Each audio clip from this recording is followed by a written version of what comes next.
Há 4 anos, o ICL, Instituto Conhecimento Liberta, começou uma revolução. Então é o seguinte, a gente hoje está lançando o Instituto Conhecimento Liberta. E criou um lugar onde as pessoas pudessem estudar com os melhores professores e professoras do mundo por um preço simbólico ou simplesmente de graça se não pudessem pagar. Já são hoje quase 100 mil alunos e alunas. E chegou a hora da gente dar o próximo passo dessa revolução. No dia 28 de novembro, uma quinta-feira às 8 horas da noite, o ICL vai lançar a sua pós-graduação, em parceria com a FESP, o centro acadêmico onde estudaram ninguém mais, ninguém menos do que Darcy Ribeiro, Florestan Fernandes, Sérgio Buarque de Holanda e tantos outros nomes tão importantes da nossa história. Para saber quais serão as primeiras pós-graduações oferecidas pelo ICL, saber como se inscrever, também por valores simbólicos e estudando com os melhores professores e professoras do país, chame seus amigos e amigas para participar também. E não perca esse próximo passo da revolução.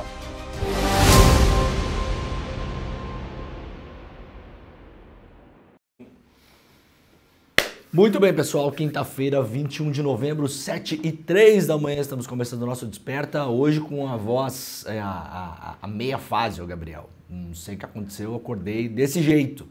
Vamos lá, vamos ver se eu consigo falar uma hora sem parar sozinho aqui. Muito bom dia para todo mundo que já está nos acompanhando. Estamos ao vivo em todas as redes sociais, mas principalmente nos nossos canais do YouTube. Se você quiser nos acompanhar lá no YouTube, estamos no canal do Eduardo Moreira, no canal do Leandro Demore e também no canal do ICL Notícias. Muito bom dia, muito obrigado para todo mundo que já está por aí, para quem já está no nosso chat. Vai chegando por aí, vai dizendo de onde você está acompanhando este programa, vai dando bom dia para os coleguinhas e para as coleguinhas, né? Não pode colar chiclete no cabelo, né, Gabriel? Nem empurrar, né? Nem falar nome feio. Quem fizer isso a gente vai banir. Felizmente a nossa turma aqui não é dada a esse tipo de coisa. Muito boa tarde, muito boa noite para quem nos acompanha também em outros fusos horários pelo mundo por aí, né? As pessoas que acompanham este programa em outros países, você também pode chegar no nosso chat e dizer de onde você está assistindo este programa. Vai chegando por aí, vai deixando seu like, ativando o sininho também nos canais do YouTube. Mas por gentileza, se você puder, compartilhe este programa nesta manhã de quinta-feira, pós-feriado nacional da consciência negra, o primeiro, aliás, nacional do Brasil.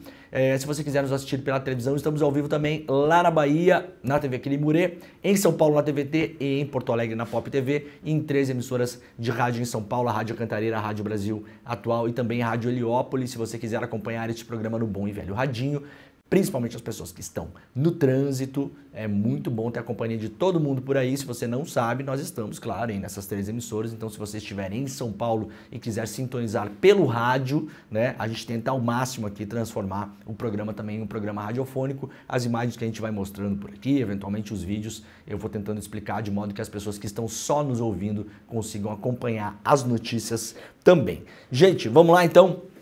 Muita coisa no programa hoje para variar, né? Antes de mais nada, lembrando que ontem, o Dia da Consciência Negra, o primeiro feriado nacional, né? Até o ano passado eram feriados que eram feriados decididos localmente. Esse ano, o primeiro feriado nacional, e Porto Alegre já inaugurou uma estátua do Zumbi dos Palmares, um monumento de 3,5 metros.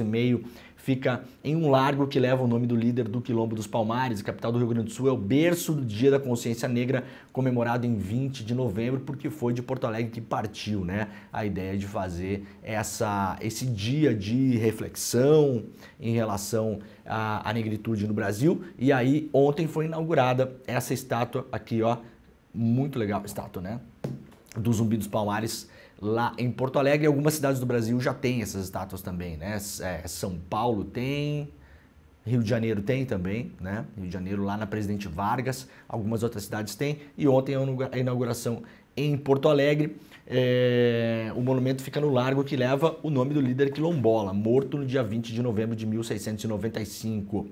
A estátua tem 3,60 metros, sendo a maior do Brasil, dedicada ao herói da luta pela liberdade e contra a escravidão. Zumbi dos Palmares é uma liderança do Quilombo dos Palmares que pode ser entendido como uma grande federação de quilombos. Ele, num dado momento histórico, tendo nascido no Quilombo, sendo escravizado, depois buscando a liberdade, na sua juventude volta ao Quilombo e lá se constitui em uma liderança, explicou o historiador Manuel Dávila durante a instalação da estátua. A instalação foi viabilizada após um projeto da vereadora Karen Santos do PSOL, lá de Porto Alegre. A participação do nosso mandato foi desarquivar um projeto de lei que já previa a instalação de um busto. Nós fizemos uma alteração para a instalação de uma estátua e destinamos uma emenda parlamentar de R$200 mil para efetivar a obra no Largo Zumbi dos Palmares. O escultor Mário Cladera retratou o zumbi na imagem, destacando o papel do líder quilombola na luta. Está aqui a imagem, para quem está nos vendo em imagem, né? Está aqui no Largo Zumbi dos Palmares, que é um largo bastante conhecido em Porto Alegre, numa região bastante central da cidade. Aliás, a nota triste vem do Rio Grande do Sul também, claro. O prefeito cancelou o Dia da Consciência Negra lá no Rio Grande do Sul, uma cidade, né? E aqui está a revista Fórum reportando isso. Em dezembro de 23, o presidente Lula sancionou a lei, né, do dia 20 de novembro para feriado nacional. No entanto, alguns setores da sociedade brasileira, escreve a revista Fórum, insistem em não reconhecer a necessidade de uma série de reparações históricas com a população negra no Brasil. É o caso do prefeito da cidade de Dilermando de Aguiar, o senhor Clayton Ilha, do MDB, que baixou um decreto cancelando o feriado nacional da consciência negra. Veja que maluquice, né? Para não dizer outra coisa. Como justificativa, Clayton, o prefeito, argumentou que a data é discriminatória. O racismo reverso, né, Gabriel? Hein? O racismo reverso, ele é uma coisa inacreditável, né? Por colocar no centro a discussão, a questão racial. Afirmou que as ações políticas devem focar no combate à pobreza, sem distinção entre brancos e negros, né, Gabriel? Somos todos iguais, né? Somos todos iguais.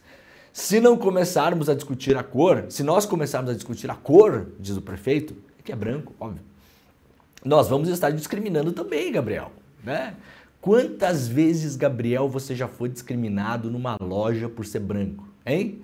Quantas, Gabriel? Se a gente começar a colocar esse negócio de cor aí, vai ter segurança de shopping seguindo branco em loja, Gabriel, né? Pra você, porque imagina, você entrou lá, você tá com cara de quê, Gabriel? Com essa sua cara de branco aí? Cara de bandido, né? Aliás, os golpistas do 8 de janeiro aí, do crime aí, acho que até agora, pelo que eu vi, todos brancos, né? Hein? Cara de bandido no Brasil, acho que vai ter que mudar de cor aí, ô Gabriel. Tem que mudar de biotipo aí, né? Nós temos que dar condições a todos, diz o prefeito. Eu não vejo racismo em Dilermando de Aguiar. Não vejo mesmo, diz ele. Tanto que não temos nenhum crime racial em Dilermando de Aguiar, essa cidade. Olha, prefeito, não tem porque possivelmente para vocês, né, normalizou a parada, né? Não é crime quando todo mundo faz, né? Mas nós temos muitos pobres e para os pobres que a gente deve trabalhar independente da cor. A gente pensou nisso. Se nós pensamos errado, não sei. A gente está aqui para se desculpar, disse o prefeito. É o clássico racismo reverso, né? O Ministério Público, claro, entrou lá. Tá aqui o Matheus Gomes, né? Deputado do Rio Grande do Sul, que fez a denúncia. O Ministério Público entrou com uma ação, a Justiça manteve essa ação, né? Revogou a decisão do prefeito, que havia baixado esse decreto. O prefeito havia transferido a celebração do Dia Nacional do Zumbi dos Palmares para o dia 23 de dezembro, ou seja, transferiu também para conseguir apoio da população, porque aí dá uma emendada no feriado do fim do ano, né? Porque o prefeito, assim, ele parece muita coisa, mas aparentemente, nesse caso, não parece burro, né? Em sua decisão, o juiz declarou, né, não cabe ao gestor municipal, por meio de decreto, alterar a data de um feriado nacional estabelecido em lei federal. Óbvio, a transferência do feriado esvazia por completo o significado histórico e social da data comemorativa, escreveu a juíza, que visa manter justamente, promover a reflexão sobre a consciência negra e o combate ao racismo estrutural ainda presentes em nossa sociedade. A juíza também rebateu a afirmação do prefeito de que não há racismo na cidade de Dilermando de Aguiar. As declarações do prefeito municipal à imprensa, negando a existência de racismo no município, apenas reforçam a importância de se manter a data comemorativa em seu dia próprio, como forma de conscientização e educação sobre as questões raciais. Muito bem.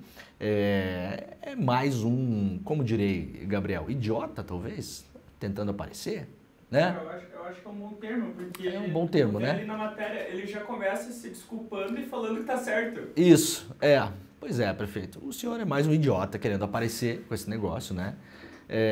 Obviamente, em muitas cidades do interior deste país vai ter a aprovação da maioria da população, o que não significa absolutamente nada. Muito possivelmente, Gabriel, em algumas cidades que você tem aprovação para esse tipo de coisa, tem aprovação também para o homem bater na mulher, por exemplo. Né? Tem. Acho que não tem? Claro que tem. Eu falo com consciência de lugar de fala, porque nasci e me criei numa cidade no interior do sul do Brasil. Eu posso imaginar que em várias delas vai ter uma boa parte